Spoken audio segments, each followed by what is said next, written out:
यह कहानी महाभारत के उस अद्वितीय प्रकरण पर आधारित है जब श्री कृष्ण ने युद्ध में भाग न लेने का वचन दिया था। उनका यह निर्णय धर्म, न्याय और मानवता की मूल भावना को समझाने का एक प्रतीक था। आइए इस घटना को विस्तार से जानते हैं। महाभारत युद्ध केवल एक युद्ध नहीं था, यह धर्म और अधर्म की पराकाष्ठा थी। इस युद्ध में केवल दो सेनाओं का सामना नहीं था, बल्कि यह नैतिकता, कर्तव्य और जीवन के सर्वोच्च मूल्यों की परीक्षा थी। इस युद्ध के केंद्र में भगवान श्री कृष्ण की भूमिका थी, जो एक सारथी और मार्गदर्शक के रूप में उपस्थित थे, लेकिन एक योद्धा के रूप में नहीं। पांडवों और कौरवों के बीच युद्ध निश्चित हो चुका था। यह युद्ध इतना बड़ा था कि इसमें प्रत्येक राजा और योद्धा ने किसी न किसी पक्ष का साथ देना तय किया। दुर्योधन और अर्जुन दोनों ने सोचा कि यदि उन्हें श्री कृष्ण का साथ मिल जाए तो उनकी जीत निश्चित हो जाएगी। इसलिए दोनों श्री कृष्ण से समर्थन मांगने द्वारका पहुंचे। दुर्योधन पहले द्वारका पहुंचा। श्री कृष्ण उस समय विश्राम कर रहे थे। सत्यकी ने उन्हें बताया कि श्री कृष्ण सो रहे हैं। दुर्योधन ने जाकर श्री कृष्ण के सिरहाने बैठने का निर्णय लिया। कुछ समय बाद अर्जुन भी वहां पहुंचा। उसने श्री कृष्ण के चरणों के पास खड़े होकर हाथ जोड़ लिए। जब श्री कृष्ण जागे तो उन्होंने सबसे पहले अर्जुन को देखा, क्योंकि वह उनके पैरों के पास खड़ा था। दुर्योधन ने तुरंत कहा, मुझे पहले देखा जाना चाहिए क्योंकि मैं पहले आया था। यह मेरा अधिकार है कि आप मेरा साथ दें। श्री कृष्ण मुस्कुराए और बोले, यह सच है कि तुम पहले आए, लेकिन मैंने अर्जुन को पहले देखा। अतः यह उचित होगा कि मैं तुम दोनों को कुछ विकल्प दूं।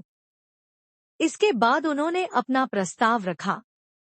नारायणी सेना, श्री कृष्ण की विशाल और अजय सेना, जिसमें हजारों कुशल योद्धा थे। स्वयं श्री कृष्ण बिना हथियार उठाए, केवल मार्गदर्शक के रूप में। दुर्योधन ने सोचा कि बिना हथियारों वाले श्री कृष्ण से ज्यादा मूल्यवान उनकी सेना होगी। उसने तुरंत नारायणी सेना का चुनाव कर लिया। अर्जुन ने विनम्रता से श्री कृष्ण का चुनाव किया। दुर्योधन अपने निर्णय से बहुत खुश था। उसने सोचा कि नारायणी सेना के बल से वह आसानी से युद्ध जीत जाएगा। लेकिन उसने यह नहीं समझा कि श्री कृष्ण का होना ही सबसे बड़ी ताकत है। अर्जुन ने श्री कृष्ण को चुना क्योंकि वह जानता था कि श्री कृष्ण के मार्गदर्शन में धर्म की विजय सुनिश्चित है। अर्जुन के लिए यह चुनाव केवल ताकत का नहीं, बल्कि विश्वास और भक्ति का भी था। युद्ध आरंभ हुआ। कौरवों की सेना विशाल थी और पांडवों के पास संख्या में कम योद्धा थे। लेकिन श्री कृष्ण अर्जुन के सारथी बने। उनका उद्देश्य केवल अर्जुन को सही मार्ग दिखाना और धर्म का पालन कराना था।